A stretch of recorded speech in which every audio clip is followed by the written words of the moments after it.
अस्सलाम वालेकुम। हम नसू और सलीम की गुफ्तगू सबक पढ़ रहे थे। आज हम सफ़र नंबर 30 से शुरू करेंगे।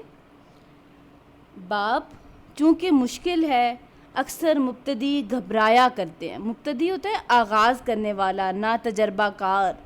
मुझको यकीन है कि गुंजफ़ा में तुम्हारी तबीयत खूब लगती होगी।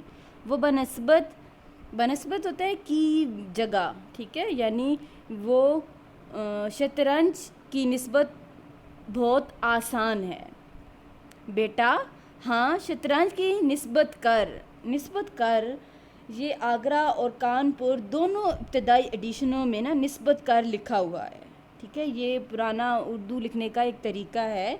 बनस्बत की जगह ये मतरूक तरकीब नज़ीर अहमद के यहाँ भी कम देखी गई है। इस किताब में सिर्फ 2 जगह आई है, ठीक है।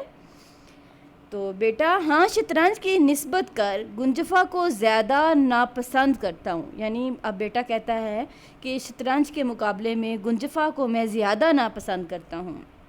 बाप हाँ, शतरंज में तबीयत पर ज़ोर पड़ता है और गुंजफ़ा में हाफ़ज़े पर, ठीक है। हाफ़ज़ा कहते हैं यादाश्त, यानी शतरंज खेलने से तबीयत पर यानी सेहत पर ज़ोर पड़ता है और गुंजफ़ा में यादाश्त पर। बेटा मेरी नापसंदीदगी का कुछ ख़ास कर यही सबब नहीं है, बल्कि मुझको सारे खेल बुरे मालूम होते हैं। बाप तुम्हारी इस बात से मुझको ताज्जुब होता है, यानी हैरानगी होती है, और मैं तुमसे तुम्हारी नापसंदीदगी का असल सबब सुनना चाहता हूँ, क्योंकि शायद अब से 5 या 6 महीने पहले जिन दिनों मैं बाहर के मकान में बैठा करता था मैंने ख़ुद तुमको हर तरह के खेलों में नहायत शौक़ के साथ शरीक होते देखा था। बेटा आप दुरुस्त फरमाते हैं। मैं हमेशा खेल के पीछे दीवाना बना रहता था, मगर अब तो मुझको एक दिली नफ़रत हो गई है, यानी दिल से मुझे नफ़रत होगी। अब बाप आखिर इसका कोई सबब ख़ास होगा। बेटा आपने अक्सर 4 लड़कों को किताबें बगल में दाबे, ठीक है, बगल में दाबे यानी बाजू के नीचे दबाए हुए गली में आते जाते देखा होगा। बाप वही जो गोरे गोरे 4 लड़के एक साथ रहते हैं, गोरे गोरे यानी सफ़ेद रंग के, फटी जूतियाँ पहने। फटी जूतियाँ होते हैं नीची एड़ी का जूता, या ऐसा जूता जिसकी एड़ी बैठ गई हो, मुंडे हुए सर, ऊंचे पाजामे, ठीक है, यानी टखनों से ऊंचे पाजामे, नीची चोलियाँ यानी लंबे कुर्ते। बेटा हाँ जनाब, वही 4 लड़के। बाप फिर? बेटा भला आपने कभी उनको किसी किस्म की शरारत करते भी देखा है? बाप कभी नहीं। बेटा जनाब कुछ अजब आदत उन लड़कों की है।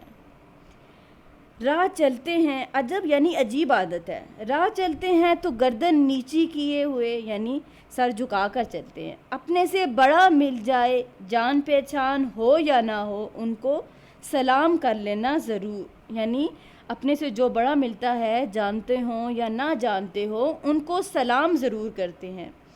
कई बरस से इस मोहल्ले में रहते हैं, मगर कानो कान खबर नहीं, यानी बिल्कुल पता नहीं। मोहल्ले में कोड़ियों लड़के भरे पड़े हैं। कोड़ियों वैसे तो सस्ते को कहते हैं, लेकिन यहाँ पर इससे मुराद है बहुत से बीसियों। लेकिन उनको किसी से कुछ वास्ता नहीं, यानी ताल्लुक़ नहीं।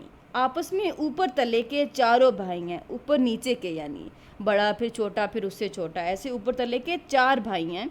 ना कभी लड़ते, ना कभी झगड़ते, ना गाली बकते, ना कसम खाते, ना झूठ बोलते, ना किसी को छेड़ते, ना किसी पर आवाज़ा कसते, ठीक है। आवाज़ा कसते मतलब है बदतमीज़ी करना, आवाज़ें निकालना।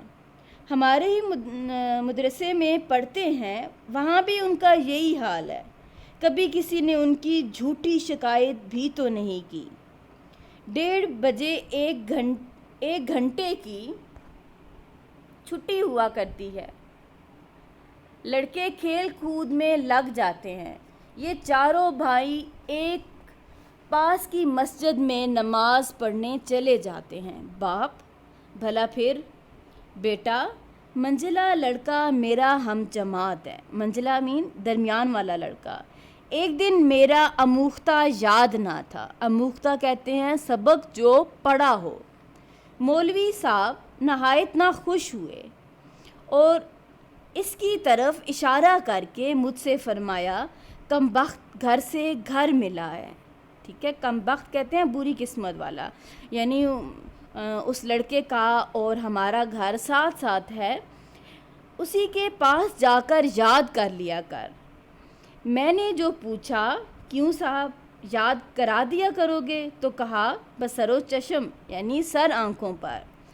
یعنی اب جب اسے سبق یاد نہیں تھا تو مولوی صاحب نے کہا تھا کہ گھر سے گھر ملا ہے، یعنی ایک دوسرے کے قریب ہی رہتے ہو، تو اس کے پاس جا کے یاد کر لیا کرو۔ تو پھر میں نے اس لڑکے سے پوچھا تو اس نے کہا کہ سر آنکھوں پر میں یاد کرا دیا کروں گا۔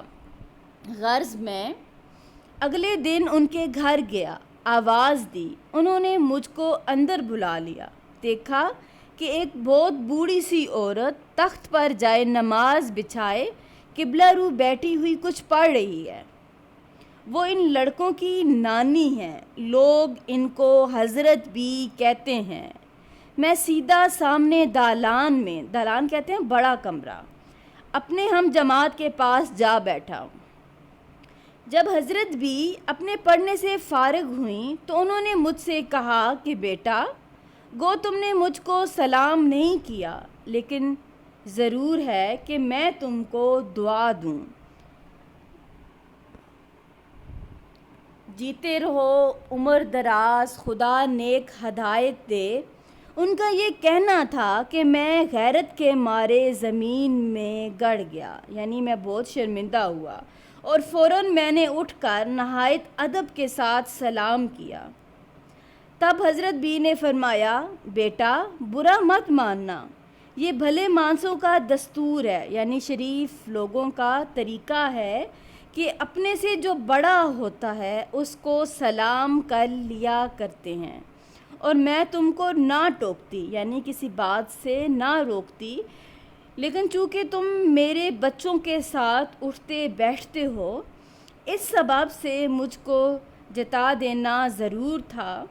اس کے بعد حضرت بھی نے مجھ کو مٹھائی دی اور بڑا اصرار کر کے کھلائی۔ مدتوں میں ان کے گھر جاتا رہا۔